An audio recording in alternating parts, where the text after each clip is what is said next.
I'm Franklin Ruff. I'm 46 years old. It's Tuesday, May 7th, 2019. We're at the KCUR studio, and I just met Brittany. I am Brittany Fiedler. I am 30 years old. Today is Tuesday, May 7th. We're at the Kansas City KCUR station, and I just met Franklin. Okay, Brittany, can you describe a specific experience that shaped your politics? I would say, strangely, a lot of my politics were shaped from reading books. My dad is an avid reader, so at a very young age, he handed me some books that maybe the content was a bit mature for most children at my age. I think I was 13 or 14 when I read the Cider House Rules.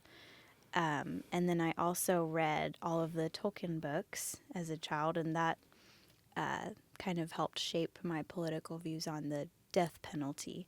There's a quote in The Lord of the Rings when Frodo is saying that he wishes one of the other characters was dead because he's, brought him a lot of pain and suffering. And Gandalf the wizard responds and he says, well, a lot of people that live deserve death, and a lot of people that die deserve life. And it's not really our job to hand it out to them because it's just not possible to give everyone exactly what they deserve. How about you? Well, it's interesting because I would say it's been a progression for me. And I'd say the big switch came during college. I grew up in Detroit. I Mm-hmm. grew up in a union household. My grandfather was a worker for Ford Motor Company for 22 years. Um, so I would say, in the beginning at least, I was the liberalist of liberals, and I went away to college. And college, I went to a HBCU, historically black college and university, Prairie View A&M University. But as I was there, it was right around the time of the first George Bush's reelection bid. And as I looked at the situation and I looked at everything that I had learned to that point, the first 19 years of my life, certain things started not to match. I'm in South Central, I'm in Southern Texas, and I have these preconceived notions of what people are supposed to be like, and they're not like that. And I started to actually listen to people who had views that were very different from mine, and realized, okay, well, maybe there's something to that. And so I started to become a little bit more pragmatic in my thinking, and not as idealistic, which is sort of interesting for a pastor to say. But I just started to see the world differently. And then when I became a pastor and had my first few years in urban inner city ministry, again, I'm seeing one side of things. And then I get called to this little town in south central Kansas, Greensburg, Kansas, where there's only 10 African Americans in the entire town. And again, I realized that, yes, they have some preconceived notions about me as an African American, but I also have some preconceived notions about them. I also had some a way of thinking about what rural America was going to be like, and I had to accept that some of those biases were wrong, and some of those attitudes were wrong, and so I moved. I would say I moved from the left to the center. I described myself as a pragmatic, left-leaning, right-leaning centrist. Is what I would call myself, a pragmatic, right-leaning centrist. So, a lot of people, when they go to college, they end up leaning more liberal, at least in my experience. So, Mm-hmm. um, did you have a lot of friends that maybe didn't agree with you or couldn't understand where you were coming from? 98% of the campus. Sure.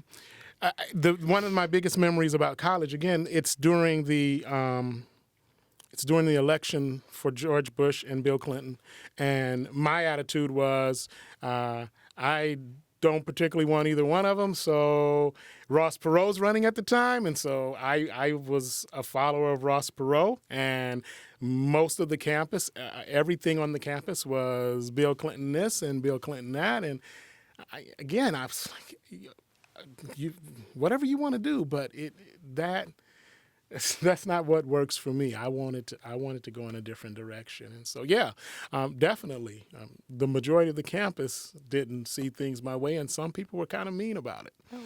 it. So.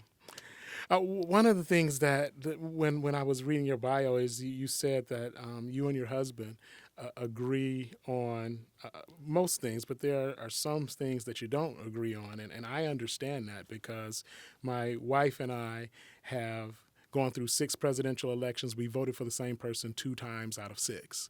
So, how does that manifest itself in you and your husband's relationship? So I'm definitely more informed on current events and politics than he is. So it's kind of an unlevel playing field in our relationship. You know, he'll have an opinion about something, but then I'll say, well, what about when this happened and this happened today? And, sometimes that changes his mind, but sometimes he'll bring up a point that maybe I hadn't considered. He's pretty liberal when he thinks of like social issues, things like gender rights, gender equality, racial equality, and then a lot more conservative in things that are maybe more fiscal, which those two kind of don't always go hand in hand because then you start talking about welfare, and that's more of a liberal fiscal political issue and more of a conservative fiscal issue, but at the same time, he wants people to be helped. So I think reconciling those two things is difficult for him sometimes. He was actually raised in a pretty small town where, similar to you, everyone just kind of had, for the most part, same beliefs and same belief system and similar experiences in their formative years. So I think in college, he kind of started thinking more and noticing things didn't maybe match up with his previous worldview as well. He's actually made a lot of changes since just we started dating my freshman year in college. So I've seen a lot of changes in his maybe opinions of how things should be in the country too. So it's been interesting to watch him kind of wrestle that out with himself. I just kind of keep going more and more left as the years progress. Do you ever feel because again we're in Kansas Hmm. and Missouri here we're in what other people call flyover country. Do you ever feel misunderstood in some of your beliefs, and how does Absolutely. that manifest? You go out anywhere else in the country or even outside of the United States, and people think they know exactly who you are because you're from Kansas. They assume you're from a farm. They assume that you see tornadoes all the time, and they assume that you are a pretty conservative person. So, definitely for me, that's none of those things are true. Really, I grew up in the city and the suburbs, and I've seen one tornado, and my views are extremely liberal. Okay, I didn't grow up in Kansas, and I've already seen more than one tornado. uh, and I can understand where you're coming from with that because one of the things that I struggle with, and probably one of the reasons why I lean more to the right of center, is because of that assumption that is made. People see me, they Hmm. see African American male, they see pastor, and there are certain assumptions that are made about where my theology is going to be, what my politics are going to be, and I have to admit at times it does get a little bit annoying to Sure. just assume that okay. Um, you during the last election. So I'm obviously a Hillary supporter because I'm an African American pastor, and an African American pastor is going to be a Hillary supporter. Well, no, not necessarily. And from my perception, one of the issues that I've had in dealing with some of my friends from the left is the tendency to, from what I see, want to put people in groups. And so you have the African American group, you have the LGBT group, you have the rich group, you have the poor group, and I tend to see people more as individuals.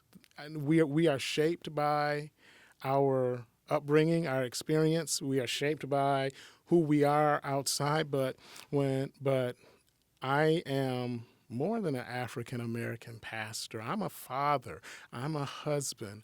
I'm a Baptist.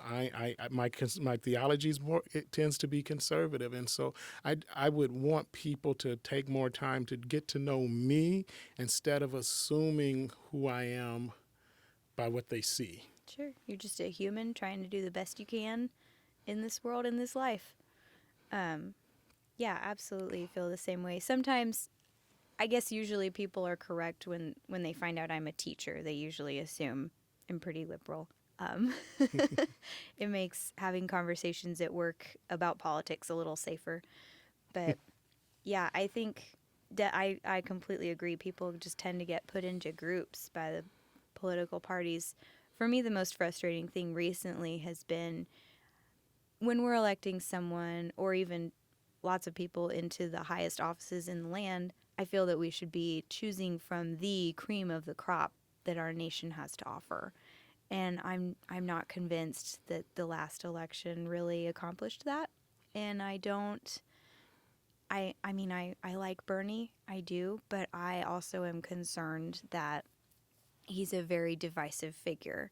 I think a lot of conservatives, if he is elected into office, are going to feel that he's just the enemy because he was the person who was running against the party, and he is pretty left leaning. That's why I like him, but I think we need more people kind of down the middle of the road, or at least willing to compromise, and that people trust to compromise in order to kind of put our country back together. Just become us instead of us versus them. We need to be a we again. And that when it comes to identity, that's what where I see some of our biggest issues is what is the unifying force for all of us. What is it that all of us have in common? And that used to be national identity, Mm-hmm. but the issue now is we can't agree on what that national identity should look like. Yes. And so you have the fringes, which are the loudest. Mm-hmm. I'm not on the fringe. I am not far right or far left. Like I said, I'm a centrist. But the most of the noise comes from the fringes of both parties, and I think that's where we get into trouble because that doesn't represent, in my opinion, most of us Sure. in the country. We can sit down and talk to each other, and I believe that our leaders don't think that we can. Our leaders don't want to compromise. Compromise is a bad word, and I taught history for a short period of time, and I say we have a nation that was built on compromise, and sometimes those compromises aren't the best. Sure. Look at our legislative branch of government. That was completely a compromise. Having just two representatives and then having representatives based on population. Absolutely. The one I use as well is the 3/5 compromise. Mm-hmm. 200 years ago, I wasn't a person. I was 3/5 of a person. That wasn't the best compromise in the world, and we ended up fighting over it eventually. But if we don't have that compromise, we don't have a nation. And so you had that initial compromise, and it leads to other things. But we're to the point now where I think we all believe there has to be ideological purity, and there's really no such thing as ideological purity. Sure. Yeah, Franklin, I just want to jump in for a second, particularly in the context of today, like Black Lives Matter and such. Hearing you say that like using the 3/5 compromise as an example, that like surprised me because like I feel like so much of the rhetoric now is like about like acknowledging the incredible injustice that was done to people of color, right? Mm-hmm. Particularly Black Americans who were brought here, right, against their will, right, and not treated as human beings. Like, have you had experiences that have been like other people of color making assumptions about you, and or like have you gotten into it with them about like, no, we need to treat people as like individuals, like, do you follow what I'm? Yeah, I understand And exactly what you're you asking. tell Brittany a little bit about that. Well, the difficult part about being a right-leaning pragmatist centrist is that you get it from both sides of the aisle. And you do have, and I have experienced a great deal of pushback from other African Americans that say, but there is injustice. And there is. I'm not blind. There is injustice, but there's also things that we say are injustice that aren't injustices, and there are also things that I believe we have to look at and say, okay, but why is this? One of the key examples I have is when I was a pastor in Greensburg, 735 people, 10 black people in the entire town, and Ferguson happens. And they don't one of the deacons comes to me and says, I don't understand. What's this issue between blacks and police officers? And I explained to him that our sheriff knows me. His kids and my kids play together. We know each other. There's a relationship there. And so there's no issue between me and the sheriff. If one of my kids gets in trouble, generally the sheriff calls me, says, come get your kid. But if I'm in Wichita and I get pulled over, I have to understand, and what I wanted to get them to understand is that there is a greater perceived threat from me as a young black man than from his son as a young white man. The thing that we have to accept and that we have to deal with, though, is why is that? And there's issues that I have to deal with and the black community has to deal with, and we have to accept that. And there's issues of police relations and the ability and training and threat perception that police departments have to deal with, but both have something to deal with. And my issue with some of my black friends who give me a hard time is you're only looking at it from one side of the issue. The fact of the matter is, as I have to admit, as an African American in the United States, there are very few other places in the world that I really want to be right now. Do we have issues we have to deal with? Yes, we do, and please God, can we deal with them? But we're not going to be able to deal with them if we're fighting and yelling at each other and not listening to what each of us is trying to say and dealing with our own problems as well. Absolutely. I really think, there's the Black Lives Matter and then the All Lives Matter. I think it's not with the intention of hurting, being hurtful. I think it's out of not understanding, because not taking time to listen to what the problem is. What is the Black Lives Matter movement about? It's not saying white people are unimportant. It's about saying, there's this problem here and it's something that needs to be addressed and we're trying to be heard. Mm-hmm. And the issue that you run into with that is what people have to understand is when you're communicating with someone else, you have to communicate that with them in a way that they can accept. And I think sometimes we get to the point where, no, I'm going to do this my way. But if your purpose is to get a message across, then you need to communicate that message in a way that it's going to be accepted by the person you're communicating to. And I think sometimes that we are too stubborn to want to do that. Sure. I've been there. I'll admit it. Oh, yeah. Absolutely. What if you thinking about your beliefs, what would be one thing that you would want me or people that fall into my camp or even maybe further right that you would want us to understand about your core beliefs? I think mostly just that my core beliefs are based on my experience as a human being, as a female, as a teacher, as a student. I haven't formed my opinions or my belief without a lot of thought. It's not just, I'm not a snowflake. It's something, I believe in human rights, and I believe that we should have a certain level of access to our rights, such as healthcare or abortions, or really, justice, welfare. I believe that early intervention, as a special education teacher, I see early intervention work every single year. It's amazing what these kids can do if they just have a little extra push at the very beginning, how far they can come. And I think what a lot of people fail to really think about when they don't want to fund schools or education, or maybe give extra funding to schools who serve, like my school does, populations that are at risk. Populations that have a lot of immigrant families, a lot of people that don't speak English, people that are maybe migrant families that they move around for work a lot. What people don't seem to understand is if you're investing in a child now, they're less likely to need access to, Medicare or Medicaid, rather. They're less likely to require those social resources later. It's an investment in that child, hoping that we can teach them better and they can kind of be more self-sufficient.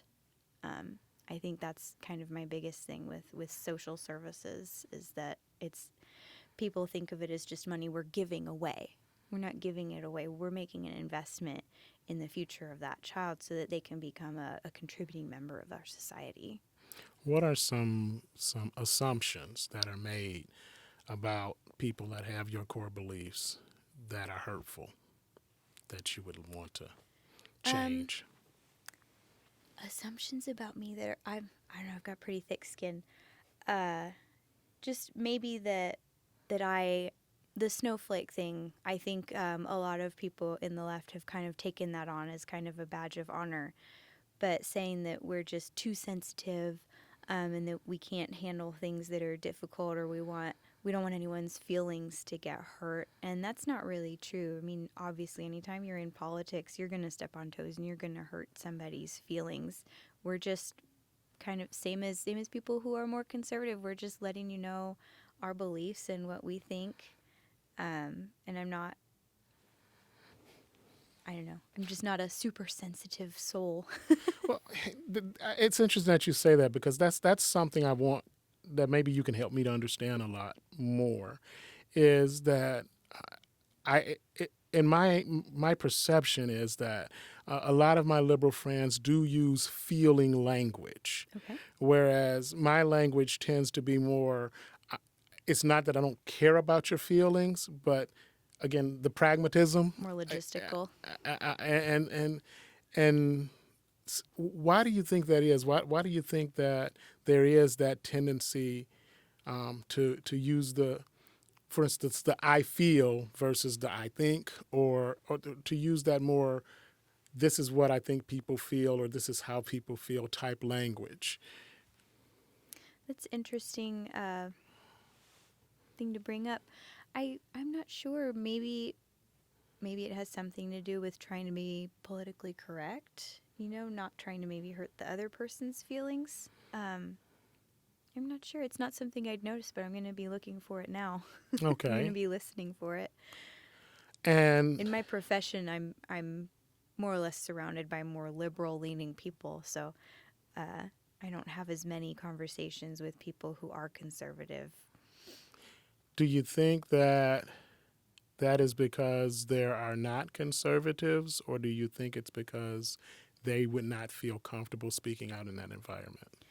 I started my career of teaching in central Kansas, and I'd say out there it was a lot more 50-50. There were people who, this was when Brownback was our governor, Governor Brownback, and some people thought he was great in the teaching field and thought he should just keep doing what he was doing, and he was doing a nice job.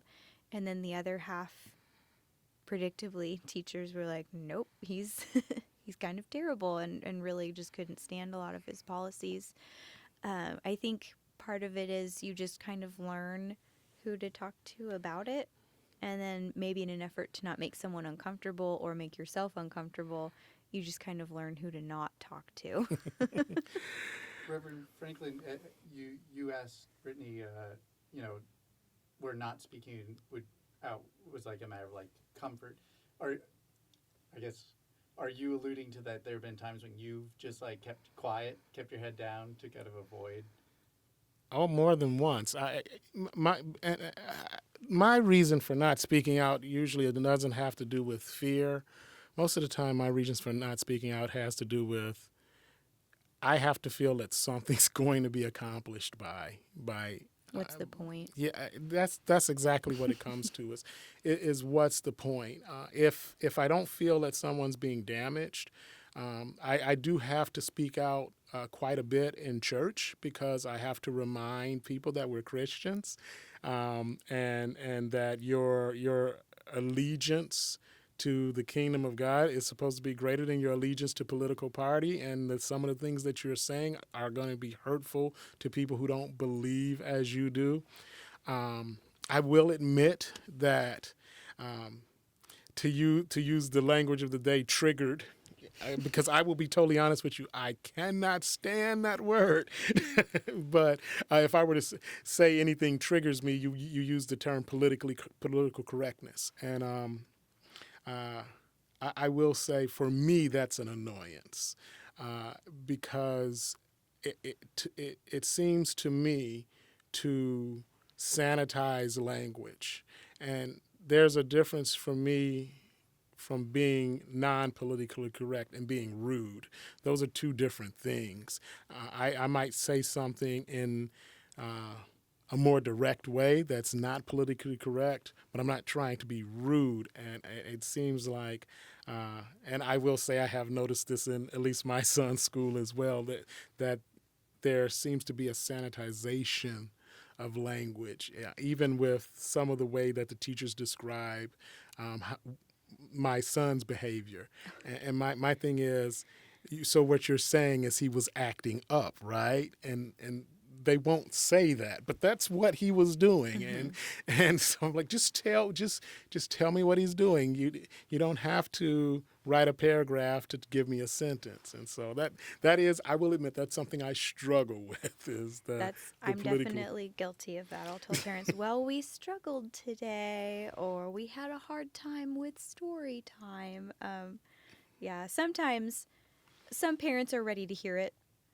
Some parents are not. So a lot of that is sometimes just gauging where parents are in the process. Because since I'm early childhood, I'm parents' first experience with a school teacher. So sometimes parents are like, yep, I know he hits and I know he bites and it's a thing we're working on and that's why he's here. And some parents tell me, oh, well, he never does that at home. Teachers love hearing that. He never does that at home, or she never acts like that at home. I was like, sure. Anything else you want to ask me? Something that's burning? I guess back to the political correctness. So do you personally have a preference, like African American versus Black? I don't. I would say that Black is probably more accurate, as accurate as you can get, but I don't even think that's accurate. It gets confusing in my classroom. I have students from Algeria, and so they look Caucasian. They look white. And on their forms, it's marked African American, and they are actually African American. They are from Africa, and now they're Americans.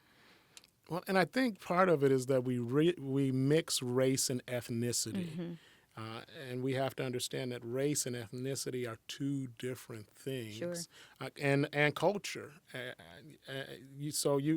When you say, again, African American or Black, going back to assumptions, there's an assumption of a type of ethnicity and there's assumption of a type of culture. But if me as a person who was born here and my good friend who's Nigerian but is a naturalized African American, we have two different cultures. Sure. We have our ethnicities are different. The only thing that is the same is the fact that we look alike, and that goes back to my issue with you see a person and you automatically put them in a box. Not saying you, of course, but in general, people see a person and they put them in a box and they say, well, this is what this person should be like. One of the things that often gets to me is they will bring up that, well, 90% of African Americans vote Democrat, which is true. Guess what that means? 10% don't. So 10% is quite a lot. That's a lot of people. yes, when you take into account, and it all comes down to, for me, I'm not a single issue voter. And I am a centrist. So you and I, if we there are several things that we would probably agree on. There are several things that we might agree on.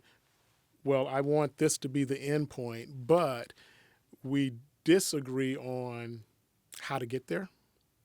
And there's things that we might agree on, but we agree on them for different reasons. You have pointed out earlier your opposition to the death penalty, and I have that too. But our reasons for opposition might be totally different. My whole thing is, until you tell me that you can't make a mistake, you can never make a mistake. It will never be the wrong person. Then I have issue with that because you can't reverse that. Right. Are there crimes that I feel like people deserve death for? Absolutely. Someone who molests a child, they probably deserve to die. Someone who murders somebody also probably deserves to die.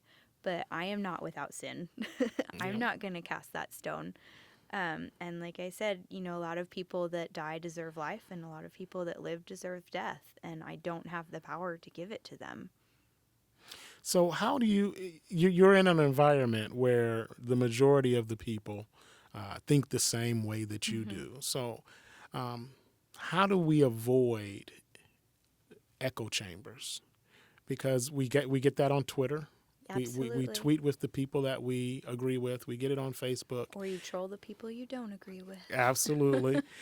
Or you're in an environment where the majority of people think the same way. How do we grow in those situations where we have these echo chambers and we don't have to consider other opinions? Right.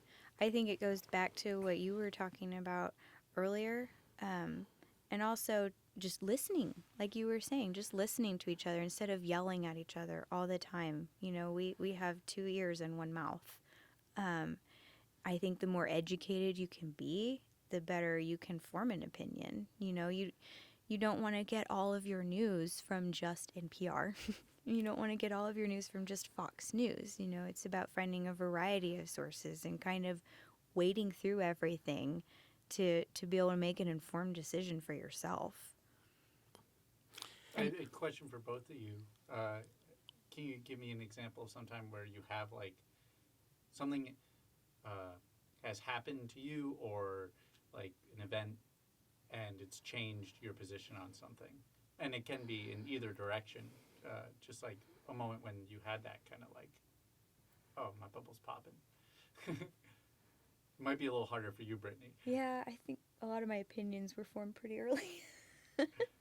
Go. You were talking about the election. Was it the re-election for George Bush or his first one? It was, well, the first George Bush, George H.W. Bush. Actually, one of my major mind-changing instances is, this is probably an area where we'll disagree, is early on, I was very anti-voucher. However, I grew up in the Detroit public school system, and I'm looking at the Detroit public school system now. And luckily, I am in an excellent school system in the Blue Valley school system. But if I got called back to Detroit and I was pastoring there, I would definitely want a voucher for my children.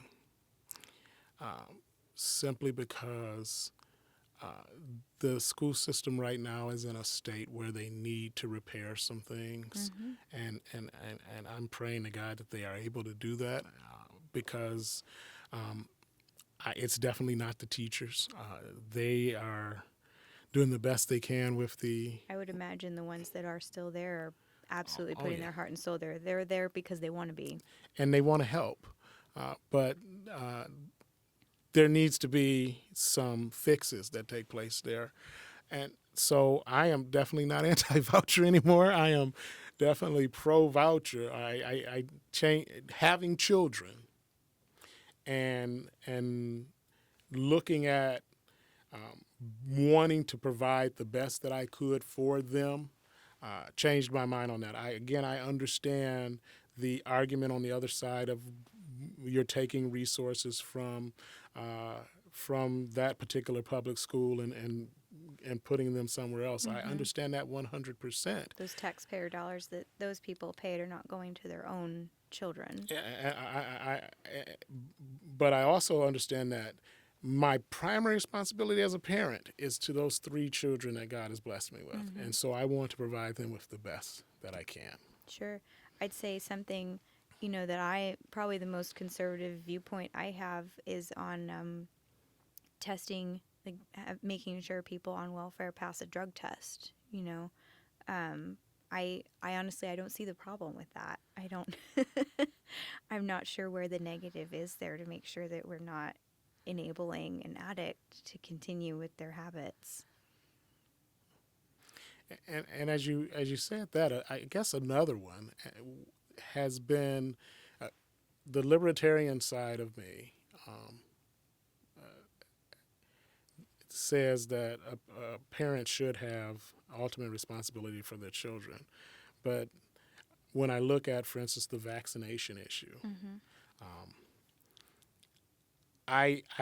libertarian in me says, hey, the parent has the ultimate responsibility for that child. But then I look at it and say, yeah, but I don't want your child making my child sick. The responsibility to your community. So I'm in a tug of war with that because I don't want to take away parents' rights, but I also see the communal need for being able to say, okay, we need to keep all of these children safe. And that's one of those issues where I haven't necessarily changed my mind, but I don't necessarily have the answer either.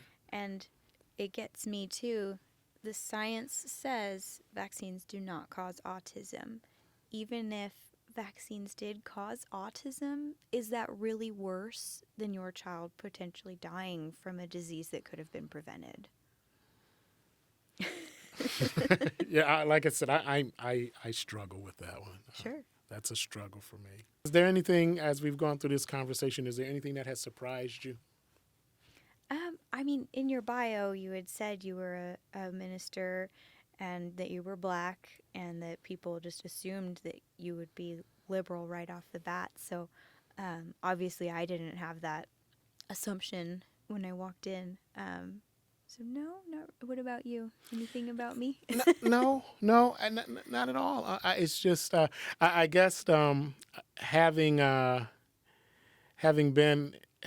in an environment where we don't speak with a lot of people that have a different viewpoint. How would you rate the experience? It's great. I mean, that's a big part of the reason as soon as I heard the ad on the radio, I was like, sign me up. I want to do this. I think it's so important that people do sit down and just have conversations, because if you understand how and why somebody has come to feel the way that they do, you can start to understand how you can work together and how you can compromise. I think our country is really struggling to remember empathy and how to listen to each other without necessarily being critical or turning it into a debate. So I was just thrilled that this was an opportunity that I could take. So maybe you and I can find our way into the State House and Yes. work together on some bills and figure out a way to get people to understand that just because 2 people don't see exactly the same and no 2 people ever will, that we can still compromise and work together and work together to make our country even better. Yes, absolutely. It's I would a date. agree with I'll be there.